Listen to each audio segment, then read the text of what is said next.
Hi,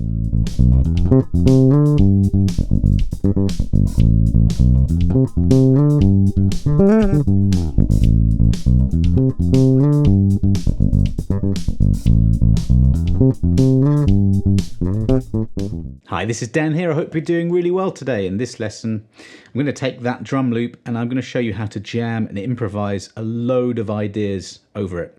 I've got a new website launching soon with my friend John Howells, who's a drummer. We've got drum loops, we've got bass loops, and this is one of the drum loops played by John. So I'm going to show you at the end of this lesson how to download 5 complete albums in different styles. They're really going to help your bass playing. You can also download my bass loops to have a listen to those. More on that later. Let's go straight into this.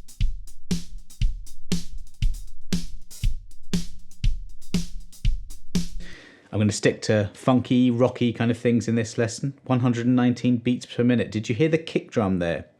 It was on beats 1 and 3. 1, 2, 3, 4, 1. So I'm going to just play around. I'm going to stick in the key of A minor. And I'll show you some shapes as we go along. There's nothing you need to memorize in this lesson because I'm going to have a PDF with a bunch of the shapes and ideas. So don't think you have to get this as we go.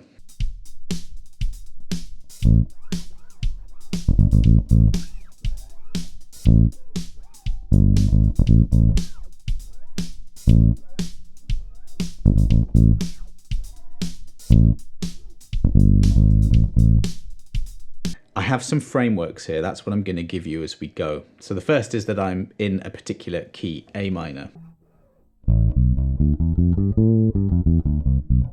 I might change that as we go, but that's my sort of notes to start with. And I'm just playing an A, and I want to leave space. That's the first idea. Follow the kick drum, leave space. So I'm just playing the root note A, sticking on that, and going chromatically back to it. So G, G sharp, A. So the A is on the 5th fret. That's where I'm playing it. And then 3rd fret, 4th fret. All those notes work.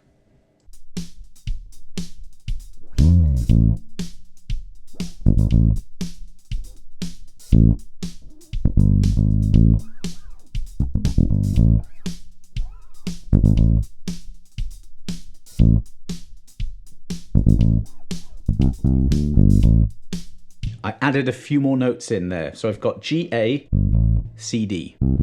Frets 3 and 5 on the E string, and then frets 3 and 5 on the A string.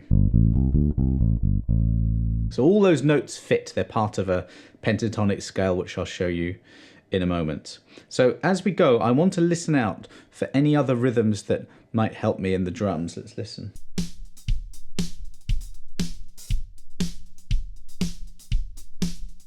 So the hi-hats are doing a 16th note thing.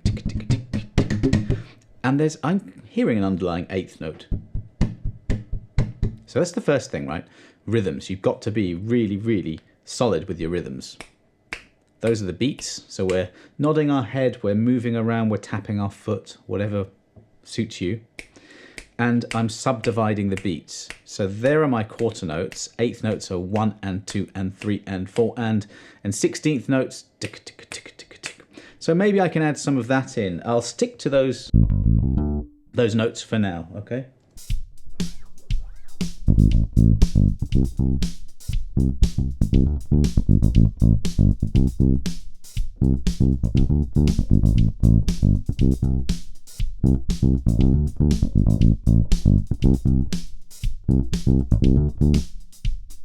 That leads me to the next idea actually, which is to come up with a riff-based idea. I really love Bernard Edwards and all of his bass playing, and he used a bass like this, a vintage Music Man Stingray, and he would come up with riffs, just a repeating pattern. That's all a riff is, and that's what I just came up with there.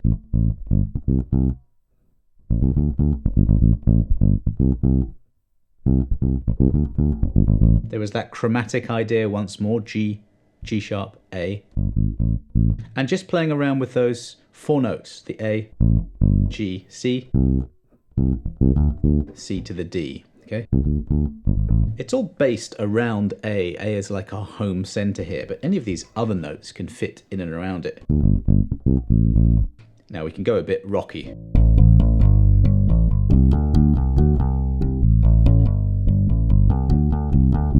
you know, to jam in that style with these notes. Perhaps doesn't fit this drum beat exactly. Let's see if it does.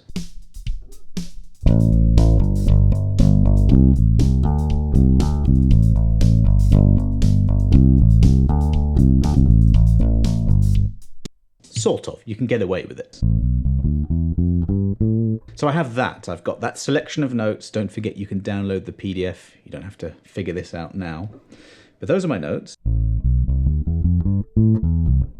And that is an arpeggio. Just the first, third, fifth, and octave. And I can put the seventh in to get a seventh arpeggio. Now this really comes into its own when you do have other instruments. So a keyboard player or a guitarist would play that as a chord, and you would outline that chord with these notes. But even on its own, they sound good.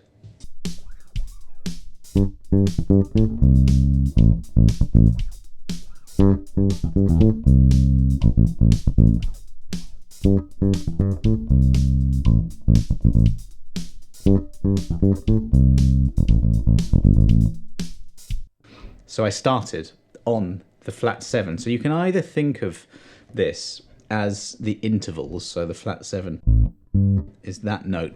I always do things by patterns and sound, not just patterns.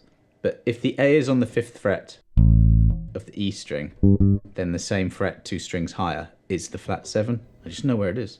And I know the sound. So I went like this.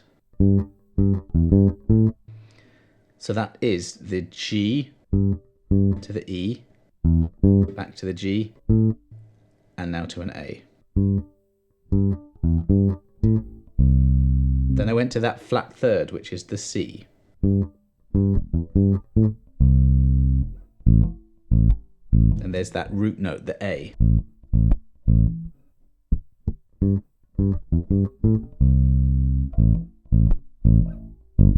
The little chromatic figure was there as well. But you can use all the notes in the arpeggio, or some, or whatever really.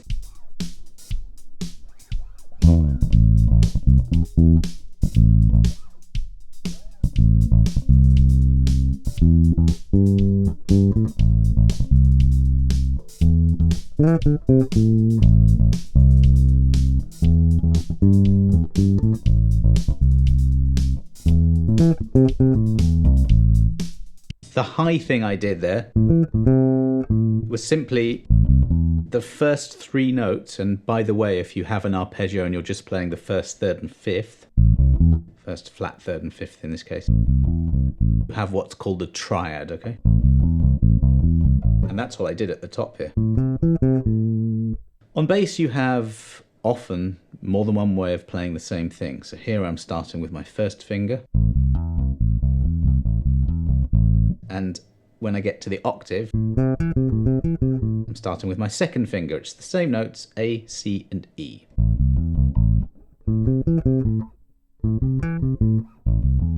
So this is something that just in general in bass playing you need to really have a handle on, is different parts of the fretboard, the notes in more than one position, and just getting yourself physically in shape to play that wherever you are.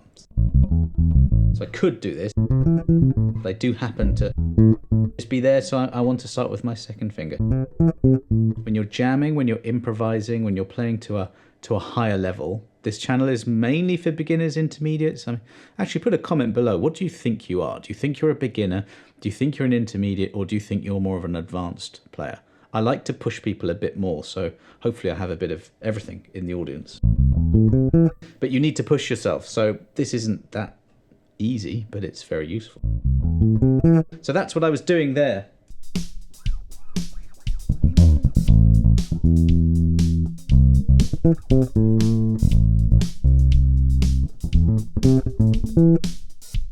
I guess you could think of it of a triad here and a triad here. And if you just apply some sort of a groove to it, we're bass players, that really is the life force of our being, is a groove, which really is just a simple, repetitive, rhythmic pattern played well, if you want to describe it coldly, right? So I'm going to change a little bit here.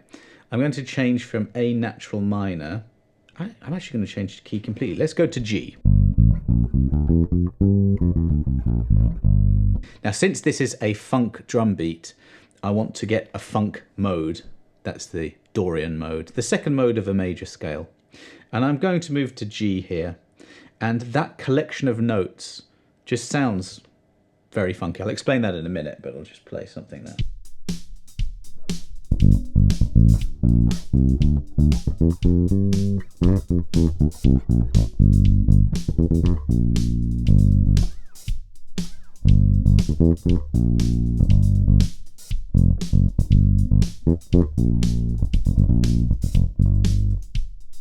Now, just at the end, I just wanted to show you that. So I've moved 2 frets down the neck to G.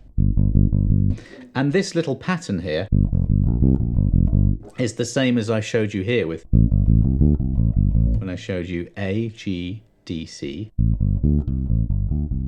I'm just going 2 frets down, and now that works in this key. G Dorian is a minor mode, so any of the minor pentatonic notes fit over it. So you could just create a bass line based around that. I'll stick to the Dorian notes first. So here's what I was doing. Again, restricting myself a bit. So I've got G. I've got B flat. That's the flat third. There's that flat 7. This is the F.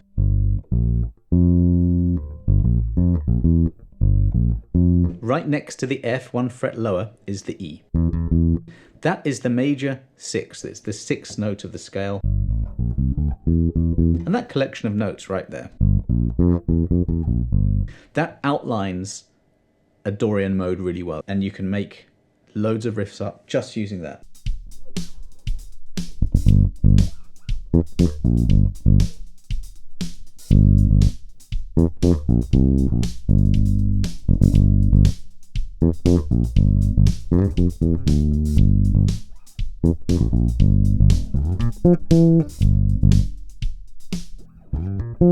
That's the same notes, the same pattern, just at the 10th fret of the A string. When you're jamming, you need to be free to go anywhere on the bass. And I know I cover a lot of things in these lessons, but just have a practice diary by your side, just a piece of paper or a notebook or a journal, whatever, and just keep writing down the things that you feel you need to get better at. So if you just watch me go at this, and you're like, oh, what happened there? It's actually the very same note, G, B flat, F, E, played at the 10th fret now of the A string. Same notes, just up the octave. You could restrict yourself to those 2 sets of notes and see what comes out with that.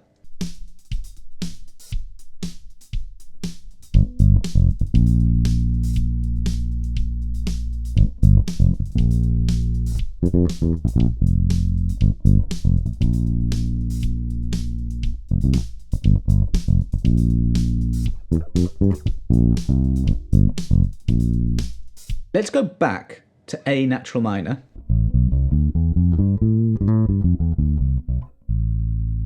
So far, I've really just stuck to one position, one set of notes, and I haven't moved to anywhere else. I'm going to do that now. I'm going to move.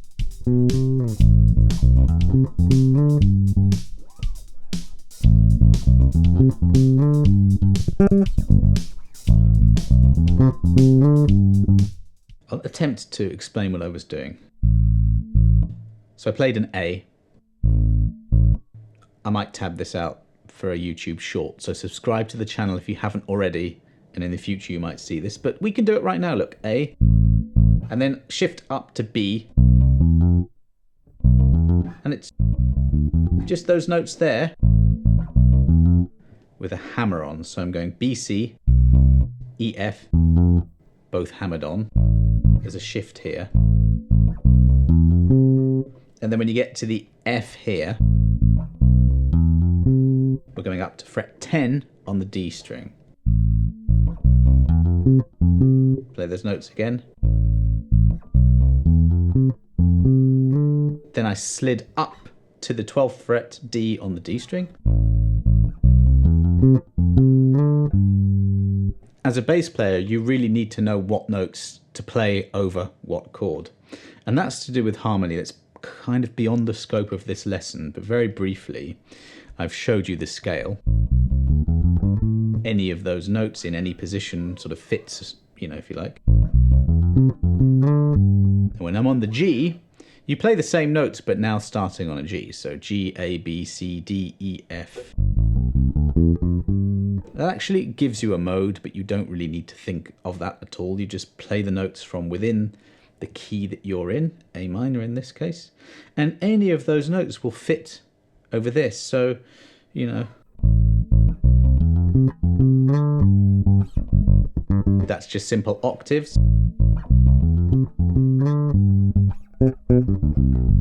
And this, notes of the arpeggio of G now, G major. Not minor, G major. And again, notes from the key.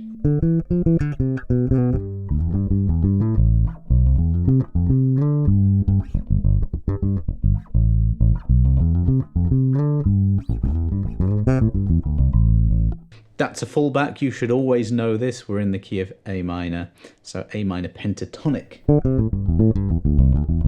That works. Again, this shape will be in the PDF. You can piece them all together like a jigsaw puzzle. Let me put this shape in as well. I just always know if I'm in a minor key and I go to the chord one below the A, that selection of notes fits over it. Let's randomly go through some notes of A natural minor and build a bass line using a simple groove and octaves. That pattern there.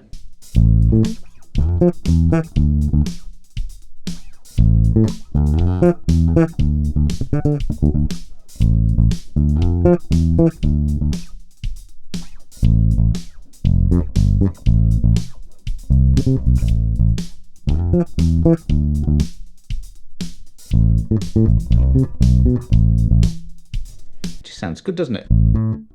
I was overshooting the mark there. So as I'm playing, I'm trying to practice better technique. So I did octave on the A, slide up to the F, the sixth note, descend the scale, leave a bit of space. Doesn't matter which direction you approach from, as long as we've got notes sort of roughly in the key. Of course, you can do anything. You can play chromatic as well.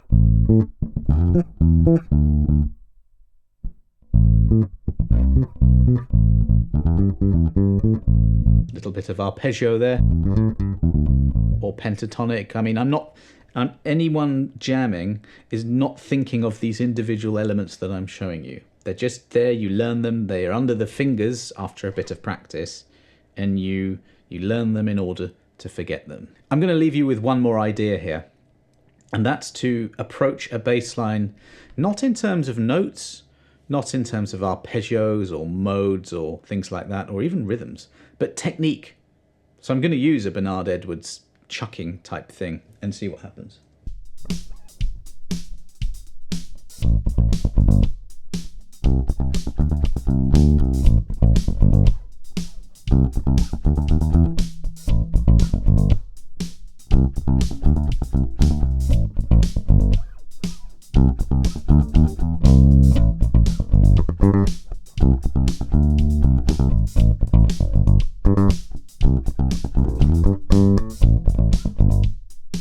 That kind of thing. So it's, thumb and first finger held almost like you have a plectrum there, but you don't.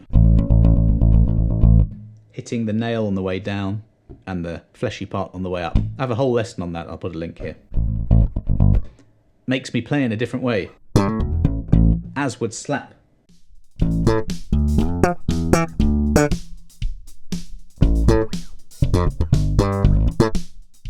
Those are just a few ideas you can use to approach this. So I'm going to put a link below to this new website that I've got. And what it is a drum and a bass loop website in lots and lots of different styles. This is completely free to join. There's a starter level where you get 5 free albums. But it's more than that. It's a community as well. There's a forum there. You can chat to people about bass playing or about music production or anything. It's going to be an absolutely amazing community. There aren't that many spots, so get on it quickly. I'll put that link below and you'll be able to download those 5 albums. I'll probably do a few lessons around some of the other styles of drums that we have there. I think there's a hip hop one, there's a jazz one, there's a swing shuffle blues. And I think this ability just to pick up your bass, put a drum loop on and practice improvisation, it's quite a high level thing to do. If you have any questions whatsoever about that lesson, do let me know. Otherwise, do sign up with that link below and I'll see you on the next lesson.